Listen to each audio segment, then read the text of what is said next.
On se débrouille, comme on a toujours fait en tant qu'hémophile, comme quand on est né, on naît, on tombe, on saigne, et ben là, on naît, on saigne, et puis après, on est contaminé, et on essaie de se remettre, parce qu'il n'y a pas le choix.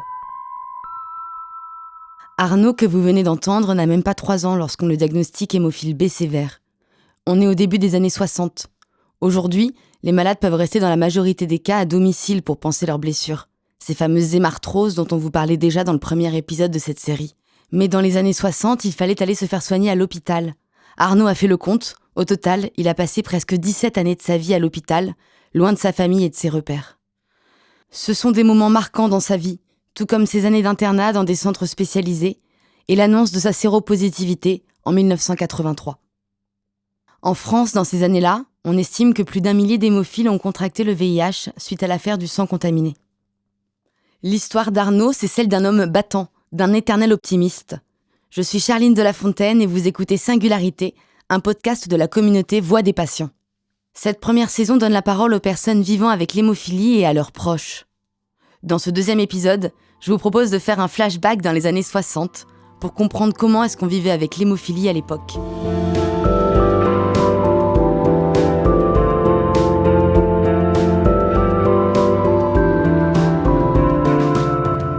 Je suis partie à la rencontre d'Arnaud, il est le doyen de cette série. Il vit en Île-de-France, auprès des 2 femmes de sa vie, sa compagne ainsi que sa mère. Là-bas, ils se sont construits un petit havre de paix, comme un pied de nez à la maladie. Alors, je m'appelle Arnaud, je suis hémophile B, j'ai 58 ans, pardon. Je me vieillis déjà. Pour moi, l'âge n'a pas trop d'importance, en fin de compte. Ce qui compte, c'est d'y arriver. Donc oui, je suis hémophile sévère, puisque j'ai moins d'1% de facteur 9. Le facteur 9, c'est ce qui détermine l'hémophilie B, et le facteur 8, la fameuse hémophilie A. En fin de compte, quand je suis né, déjà, on n'a pas su que j'étais hémophile, puisqu'il n'y avait pas d'hémophilie dans ma famille. Et c'est au démarrage de ma marche, on va dire, quand j'ai commencé à mettre un pied devant l'autre, j'ai dû tomber, bêtement, et j'ai fait un énorme hématome à la joue droite, ce qui a fait une énorme chique, en fin de compte. Et dans les années 68, à peu près, à cette époque-là, ils ont pris ça pour un cancer. Donc, ils ont voulu ouvrir, et en ouvrant, et sans protection anti-hémophilique à l'époque, parce que pour eux, il n'était pas question que je sois hémophile, ils m'ont vidé de mon sang tout bonnement, puisque le sang coulait, et c'est un médecin traitant à la clinique en question qui connaissait par hasard cette maladie, a dit tout de suite, il faut enlever votre enfant de cet hôpital, parce qu'il est entre la vie et la mort, et s'il n'a pas ses perfusions, dans 48 heures, il ne sera plus de ce monde. Et finalement, les médecins ont quand même détecté une anomalie sanguine du côté de maman. Le fait que maman m'ait transmis la maladie fait qu'elle a toujours culpabilisé parce que c'est toujours dit « c'est de ma faute ». Il n'y a que moi qui ai pu faire une bêtise pareille, mais en fin de compte, ça reste pas une bêtise. C'est la médecine qui fait qu'elle a évolué, on a trouvé la maladie. Avant, on ne trouvait pas et l'enfant, il mourait au bout de très peu d'années. J'ai beaucoup de chance d'être encore en vie, puisqu'à notre époque, l'hémophilie faisait que, pour une grosse hémorragie comme j'avais eu, si j'avais pas connu ce médecin traitant au bon moment, je serais plus là pour vous en parler. Les années 60 sont des années où on connaît déjà l'hémophilie, puisqu'on est déjà, à mon avis, au moins 3-4 000 hémophiles en France, mais ça reste quand même une maladie orpheline à l'époque. Et la vie d'un enfant hémophile dans ces années-là, vous diriez que c'est comment ? Alors, la vie d'un enfant hémophile dans les années 60, c'est un peu chaotique parce que c'est au coup par coup. Et souvent, l'enfant, le mien que j'étais, cache beaucoup la douleur parce que je savais très bien que automatiquement, j'allais me retrouver au moins à l'hôpital, si ce n'était pour une semaine, au moins 1 mois. Donc, j'attendais tout le temps, le maximum de temps. Et au lieu de le dire rapidement, je me retrouvais forcément avec 1 mois d'hôpital parce que le genou était gros comme un melon au lieu d'être comme une cerise. Automatiquement, la maladie est beaucoup plus dure à soigner. L'hémorragie est beaucoup plus dure à endiguer, justement. Alors, l'enfance est à l'hôpital. Il est vrai que quand un hématome survenait le 18 décembre, pour moi, c'est sûr que Noël, c'était mort. parce que je me disais, ça y est, 18 décembre, j'arrive à l'hosto, je ressors et on sera au moins à l'épiphanie. Donc forcément, ça a été des gros traumatismes parce que j'avais carrément le Père Noël qui venait dans la chambre d'hôpital, j'avais les cadeaux qui arrivaient par correspondance, puis je pleurais comme un malade parce que je savais que je reviendrais pas tout de suite. Donc c'était des grands pleurs et les parents, pareil, qui s'en remettaient pas. C'était un gros traumatisme pour eux, pour nous, pour la famille. Pour ma sœur qui a vécu aussi tout ça et qui se sentait bien seule. Ma sœur, elle est 3 ans âgée plus que moi et c'est vrai que ça a été forcément aussi pour elle un problème. Malgré tout, on sort tous de ce genre d'épreuve parce que quand il y a pas un décès de l'un ou de l'autre, bon, tant qu'il y a de la vie, il y a de l'espoir et puis c'est bon. L'enfance n'est pas scolarisée pratiquement puisque trop d'absences, trop de peur de la part des professeurs, des directeurs d'école, trop de peur par rapport aux chutes qu'il pourrait y avoir ou aux bagarres au chahutement tout simplement, je dirais même, hein, c'est même pas une bagarre. Les enfants chahutent parce qu'ils sont enfants. Donc automatiquement, on est refusé dans beaucoup d'établissements scolaires. Donc c'est beaucoup de maisons à la maison. Et puis, de temps en temps, j'arrivais quand même à suivre un peu l'école dans des établissements qui voulaient bien me tolérer, mais ils voyaient bien que trop d'absence faisait que je n'arrivais pas à suivre, quoi. Donc c'est aussi pour ça que ces centres hémophiles, à l'époque, le centre Air et Soleil était de bon ton parce que on avait l'école sur place, on avait l'infirmerie au premier étage, donc on pouvait suivre les cours en étant à l'infirmerie, tout en étant à l'école si on avait besoin. Donc on était pris à l'année. Dans mon pensionnat, j'ai dû y passer 3 ans, on va dire. Ça a été vraiment épisodique. Dans les années 70, dans les années 75 et début 80. Et comment est l'ambiance là-bas ? Ambiance houleuse, ambiance jalouse, ambiance pourquoi tes parents y viennent, pourquoi tu rentres chez toi, parce que il y avait des enfants qui, comme je vous disais, restaient de l'âge de 4 ans jusqu'à 18 ans dans ce centre sans jamais revoir leurs parents ou très peu, parce qu'ils habitaient très loin, donc les visites se faisaient qu'une fois par semaine, on partait que le dimanche matin, il fallait être revenu le dimanche à 16h, donc forcément, peu d'hémophiles à cette époque-là avaient la possibilité d'avoir leurs parents tout près. Moi, ils habitaient à l'époque à 35 km, donc ils venaient me chercher, on passait la journée ensemble et donc beaucoup de jalousie par rapport à cette vie de famille qui ne comprenait pas que j'avais droit. Alors je devenais un peu le bouc émissaire. Et ça se bagarrait ? Oui, ça se bagarrait, oui. Ça se bagarrait, ça se volait, comme dans une pension en fin de compte.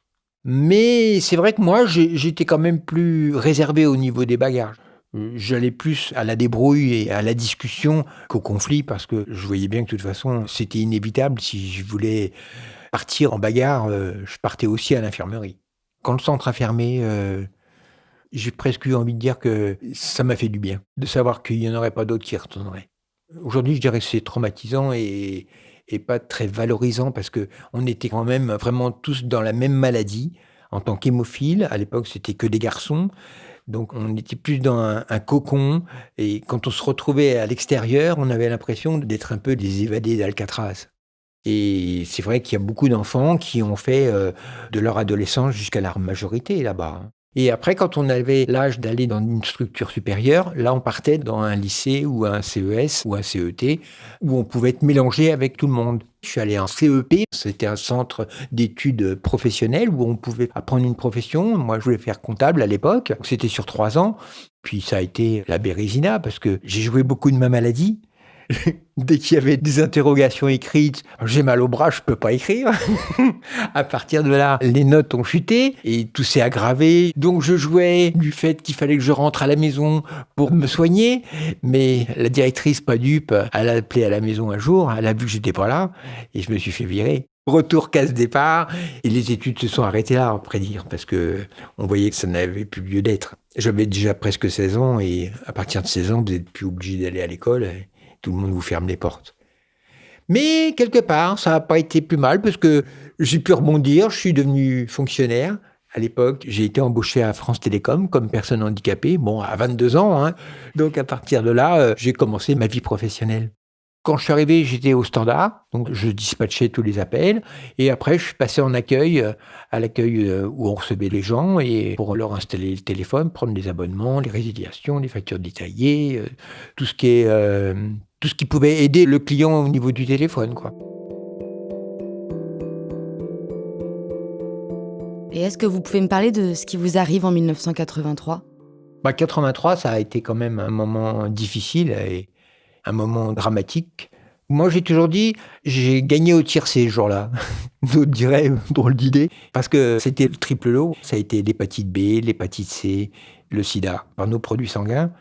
Donc j'ai appris ça en faisant un bilan. On faisait nos bilans tous les 6 mois, encore à l'époque au centre des hémophiles, pour faire le point de nos hémarthrodes, de nos perfusions, parce qu'on avait tout ça à inscrire sur un carnet, l'heure à laquelle on perfusait, la date, le jour, etc.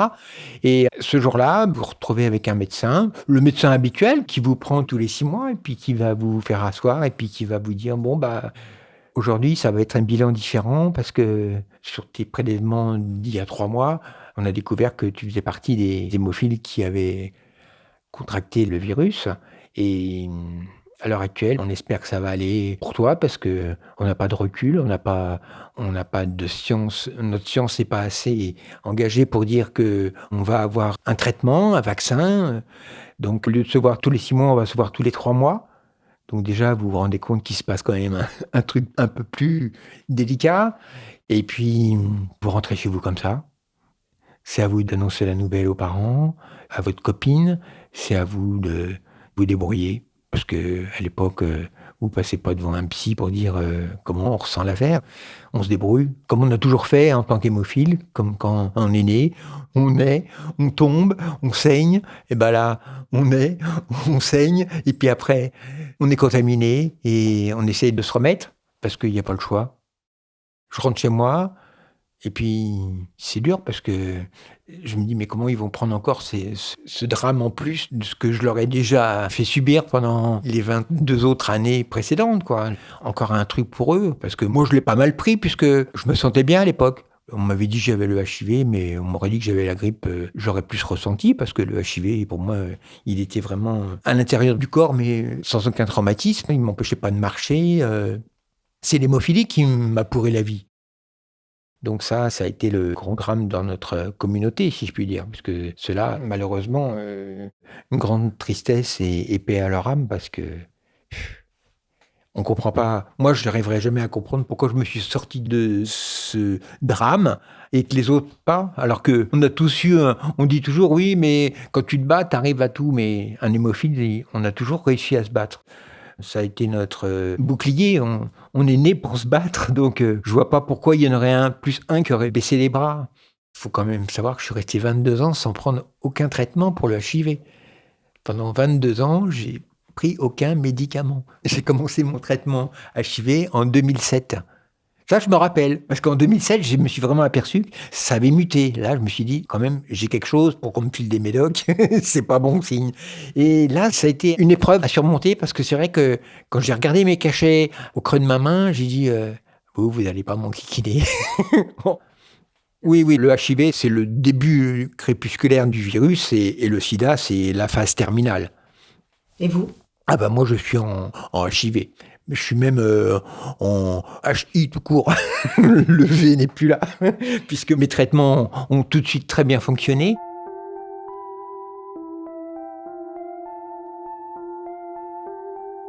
Moi, je suis en retraite maintenant, puisque j'ai réussi à pouvoir arrêter mon travail chez France Télécom grâce à ma pathologie, entre le sida et mon hémophilie. Je me suis mis en arrêt longue durée, et puis en arrêt maladie, et en retraite, invalidité. Donc du coup, je gère la maison, et puis mon épouse gère sa profession, et elle travaille comme secrétaire de direction dans une maison américaine. Elle est américaine ? Sa boîte est américaine. Et elle ? Non, mon épouse est française, banlieusarde comme moi. Comment elle s'appelle ? Corinne. On s'est rencontrés dans les années pratiquement du HIV, en 84. Donc c'est à elle que vous l'annoncez aussi ? C'est à elle que je l'annonce aussi, oui, tout à fait. Étonnamment, on s'en fout. C'était grand amour, donc tout ce que j'avais, ça ne la dérangeait pas que je l'ai. Et c'est vrai que là, c'était bien sans être bien, parce que moi, ça m'a traumatisé d'avance, parce que je ne voulais pas la contaminer. Et comment est-ce que vous faites alors ? On a pu faire. Moi, j'ai pu réussir. Moi, ça a arrêté un peu le processus du couple, quoi. Ça a arrêté le fait d'avoir des enfants. Ça a fait une autre vie. Ça a fait une autre vie parce qu'il fallait savoir déjà si on allait survivre à tout ça sans aller rajouter une naissance ou une vie supplémentaire. Et donc Corinne n'a pas été contaminée. Et non, Corinne n'a pas été contaminée. Pour moi, c'est pas un traumatisme d'avoir eu tout ça. C'est une joie de pouvoir dire j'ai la chance encore d'être là et de me réveiller le matin et de voir qu'il pleut ou qu'il vente ou qu'il neige. Pour moi, c'est le meilleur des remèdes.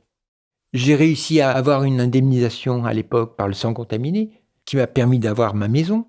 On est à la campagne avec des poules, avec des chiens, avec des chats, dans un univers de chalet, puisque j'habite une maison en bois. Nous avons pratiquement 9000 mètres de jardin, donc on a de la place pour les poules. C'est non seulement un cocon, c'est un havre de paix, c'est un univers bucolique. La campagne, la verdure, les animaux, ma vie de famille, ma vie sentimentale, tout est organisé pour que ça dure longtemps. Ça fait déjà 30 ans que ça dure et on est parti pour 30 autres années. Et au niveau de votre état de santé, vous pouvez me dire où vous en êtes aujourd'hui ? J'ai subi une opération de la cheville, donc qui a obligé à bloquer l'articulation.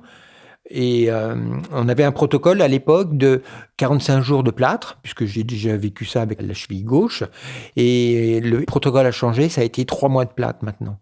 Donc 3 mois de plâtre sans bouger, sans marcher, sans rien, même pas de talonnette, que dalle. Donc automatiquement, tous mes quadriceps, mes 2 quadriceps ont fondu. Donc ça a été un gros problème pour remarcher.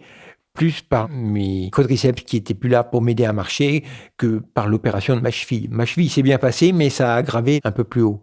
Donc ça fait 1 an que je suis en fauteuil roulant, mais ça revient. Parce que, après tout, j'ai le temps.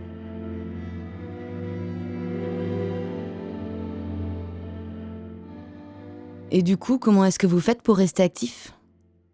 J'ai le sport. J'ai les cours, j'ai le ménage, j'ai ma vie active. Donc du matin, je me lève à 4 heures.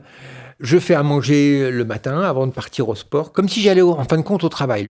Pour moi, le sport est devenu un travail. Je vais à un centre sportif, j'arrive à 8 heures, natation 1 heure, un petit café après la natation, après 1 heure de fitness, une demi-heure de kiné et 1 heure de natation. Pour être sûr.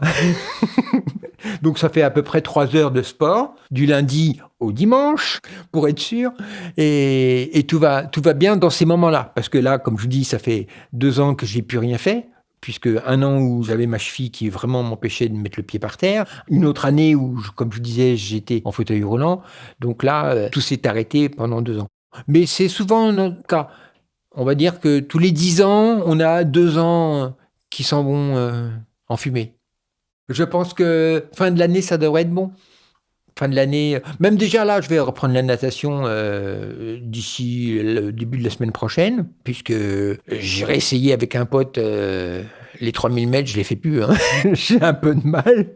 Donc on va reprendre ça tranquillou, mais bien sérieux.